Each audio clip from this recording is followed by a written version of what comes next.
नमस्कार, मैं श्रीमती रितु सिन्हा, सहायक प्राध्यापक अर्थशास्त्र, शासकीय ईवी स्नातकोत्तर महाविद्यालय कोरबा। आज मैं यहाँ एमए इकोनॉमिक्स 4th सेमेस्टर के paper 4 economics of social sector के अंतर्गत एनवायरमेंटल लॉस पर्यावरणीय कानून पर अपना व्याख्यान प्रस्तुत कर रही हूँ। पर्यावरणीय कानून, तो हम सर्वप्रथम देखेंगे कि पर्यावरणीय कानूनों की आवश्यकता क्यों पड़ी।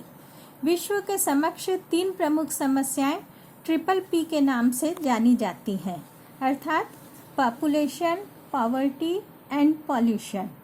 इनमें से प्रदूषण की विकट समस्या ने मानवीय अस्तित्व को खतरे में डाल दिया है। पर्यावरण प्रदूषण वर्तमान समय का एक बहुचर्चित विषय बन गया है और आधुनिक सभ्यता द्वारा उत्पन्न एक भयावह समस्या के रूप में सामने आया है। एक स्वस्थ एवं संतुलित पर्यावरण में बाहरी अवांछित तत्वों के द्वारा उत्पन्न असंतुलन की दशा को हम पर्यावरण प्रदूषण कहते हैं, जिसमें जीव जंतुओं और मानव के लिए जीवन की अनुकूल दशाएं घटती जाती हैं। प्रदूषण मानवीय क्रियाकलापों द्वारा उत्पन्न अवशिष्ट पदार्थ तथा उनके निस्तारण से उत्पन्न प्रतिकूल प्रभाव होते हैं।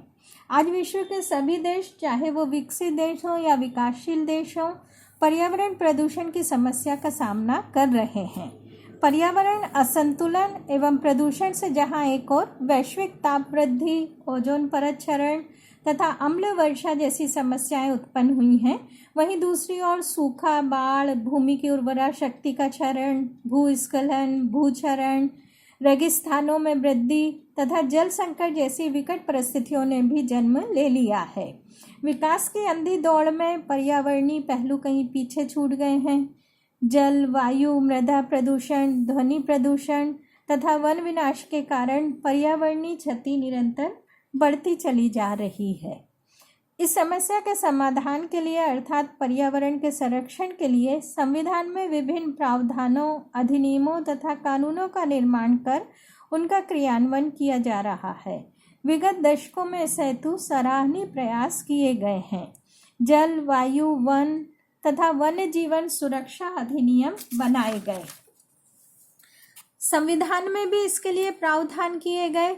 संविधान के 42वें संशोधन से संविधान के भाग 4 में नीति निदेशक तत्वों के अनुच्छेद 48 का जोड़कर राज्यों के लिए कर्तव्य निश्चित किया गया कि राज्य देश के पर्यावरण का संरक्षण, संवर्धन एवं वन जीवों की रक्षा करने के प्रयास करेंगे। नागरिकों के लिए भी संविधान के अनुच्छेद में प्रावधान था। संविधान के अनुच्छेद 51 AG में प्रत्येक नागरिक से अपेक्षा की गई कि वह वन, झीलों, नदियों और वन्य जीवों सहित संपूर्ण प्राकृतिक पर्यावरण को अपना बुनियादी कर्तव्य समझकर उसकी रक्षा करेंगे और जीवित प्राणियों के प्रति दया भाव रखेंगे। संविधान के अनुच्छेद 246 में भी संसद तथा राज्यों के विधानमंडलों को पर्यावरण संरक्षण, संवर्धन संबंधी विधि निर्माण करने की शक्तियां प्रदान की गई। वर्तमान में पर्यावरण संरक्षण के प्रति भारत सरकार की चिंता विभिन्न पर्यावरणीय कानूनों के रूप में व्यक्त होती है। भारत में पर्यावरण संरक्षण के लिए विभिन्न कानूनों का, अधिनियमों का निर्माण हुआ है। इसमें प्रमुख इस प्रकार हैं। भारत में पर्यावरणीय कानून या अधिनियम, सर्वप्रथम जल प्रदूषण नियंत्रण एवं रोकथाम अधिनियम, जो कि 1974 में पारित हुआ। 1977 में जल प्रदूषण निवारण एवं नियंत्रण अधिभार अधिनियम पारित हुआ। वायु प्रदूषण के संबंध में 1981 में वायु प्रदूषण निवारण एवं नियंत्रण अधिनियम पारित हुआ है। वनों की रक्षा के लिए भी भारत में समय समय पर विभिन्न अधिनियम पारित हुए, जैसे वन अधिनियम 1927, वन जीवन अधिनियम 1972, वन संरक्षण अधिनियम 1980। इसके बाद 1986 में पर्यावरण संरक्षण अधिनियम आया। ध्वनि प्रदूषण के नियंत्रण के लिए भी भारतीय दंड संहिता में विभिन्न प्रावधान रखे गए हैं। सन 2002 में जैविक विविधता अधिनियम का पारित हुआ। अब हम इन सभी पर्यावरणीय कानूनों का विस्तार से देखेंगे। पहला जल प्रदूषण नियंत्रण एवं रोकथाम अधिनियम, जो कि 1974 में पारित हुआ था। 1974 में यह अधिनियम राष्ट्रपति की सहमति प्राप्त होते ही देश भर में लागू कर दिया गया था। जल की मात्रा एवं गुणवत्ता की गंभीर समस्याओं को ध्यान में रखते हुए यह अधिनियम बनाया गया था। वर्ष 75 और वर्ष 1988 में इसमें कुछ संशोधन भी किए गए। मूल रूप में इस अधिनियम के जो उद्देश्य थे वो थे, पहला कि जल की गुणवत्ता को वापस लाना और उसे स्वास्थ्यवर्धक बनाना। दूसरा, जल प्रदूषण का निवारण एवं नियंत्रण करना। और तीसरा था जल प्रदूषण के निवारण एवं नियंत्रण के उद्देश्य से केंद्रीय एवं राज्य बोर्डों का गठन करना। केंद्र एवं राज्य स्तर पर प्रदूषण नियंत्रण बोर्ड इस अधिनियम के पारित होने के बाद ही स्थापित किए गए। इस अधिनियम के अंतर्गत भारतीय दंड संहिता के तहत दंड एवं जुर्माना का प्रावधान है। दूसरा, जल प्रदूषण निवारण एवं नियंत्रण अधिभार अधिनियम, जो कि 1977 में पारित हुआ था।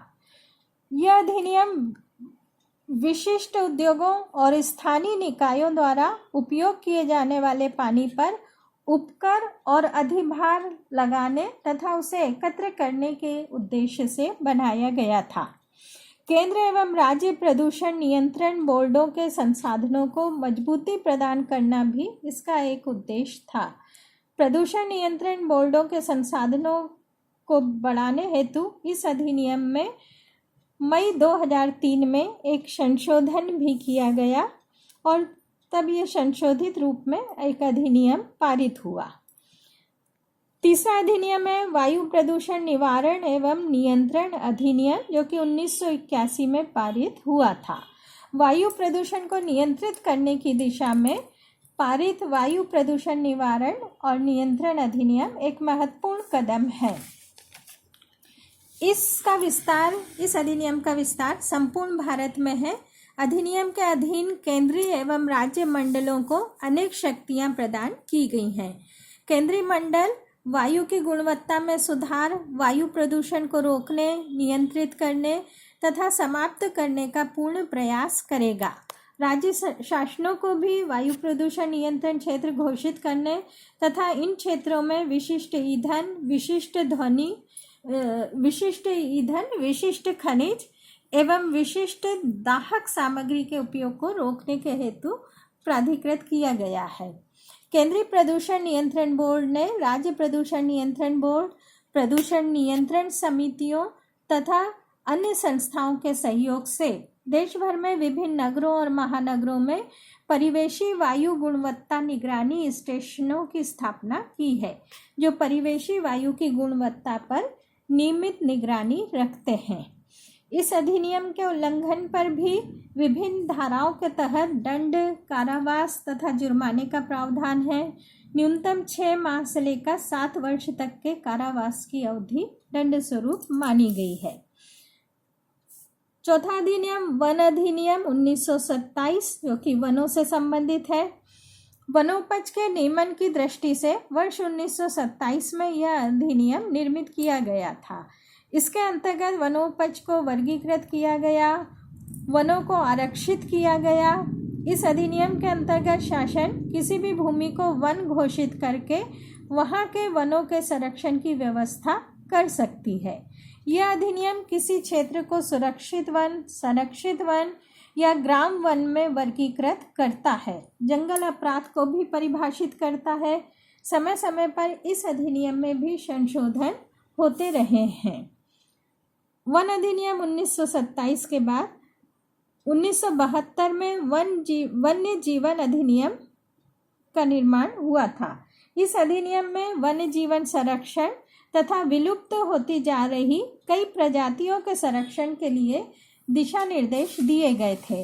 अधिनियम के तहत दुर्लभ और खत्म होती जा रही प्रजातियों के व्यापार पर रोक लगाई गई।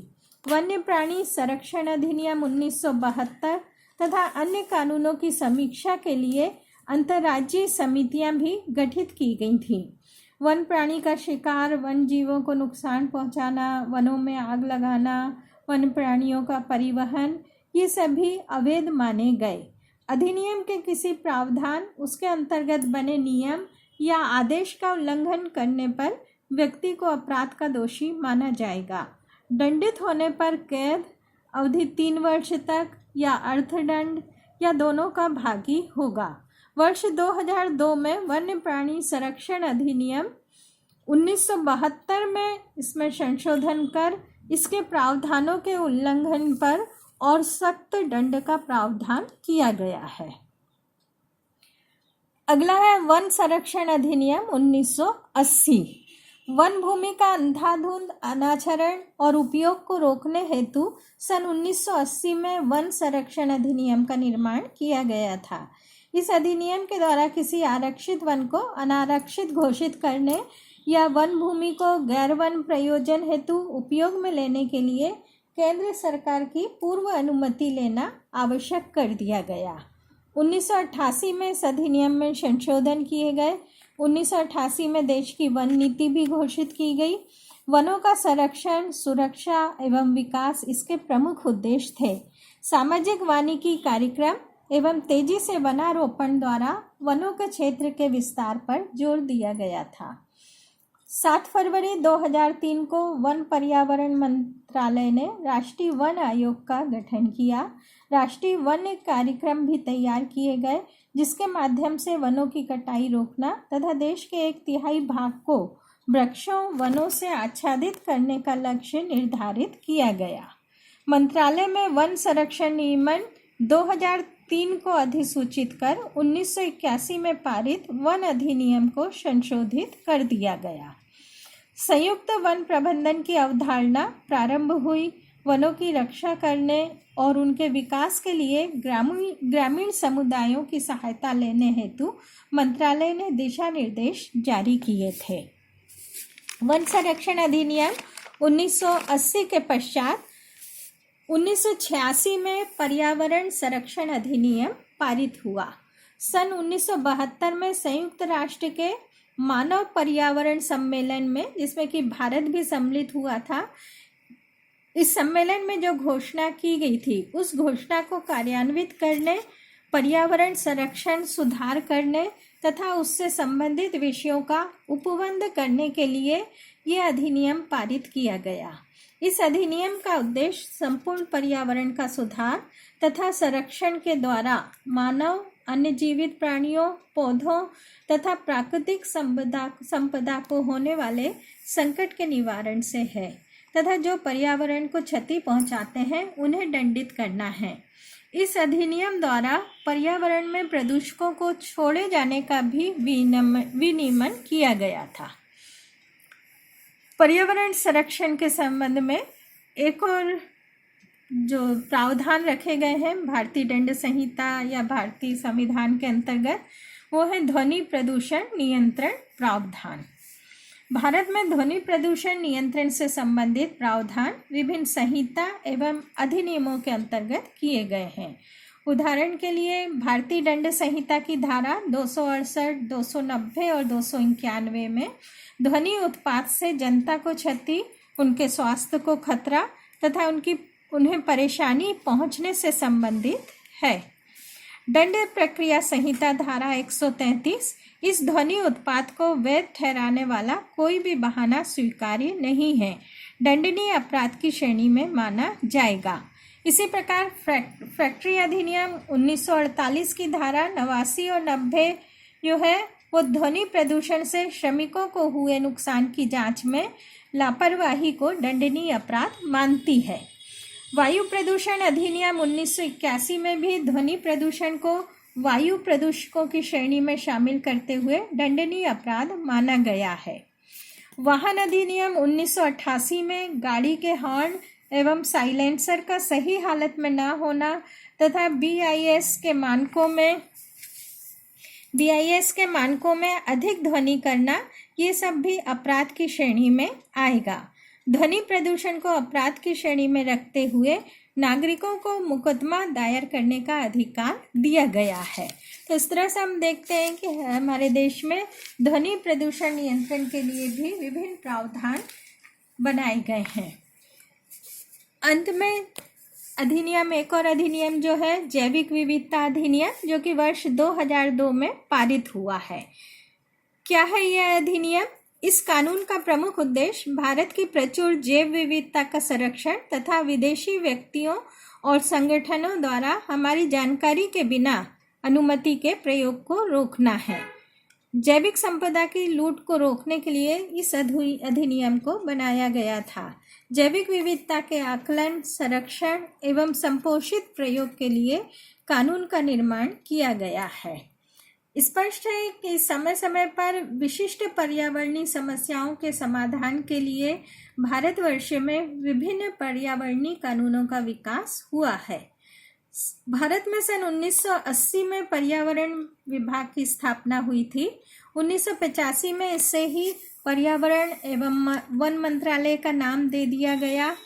इस मंत्रालय की प्रमुख जिम्मेदारी पर्यावरणीय संबंधी कानूनों और नीतियों का संचालन करना एवं उनका क्रियान्वयन करवाना था।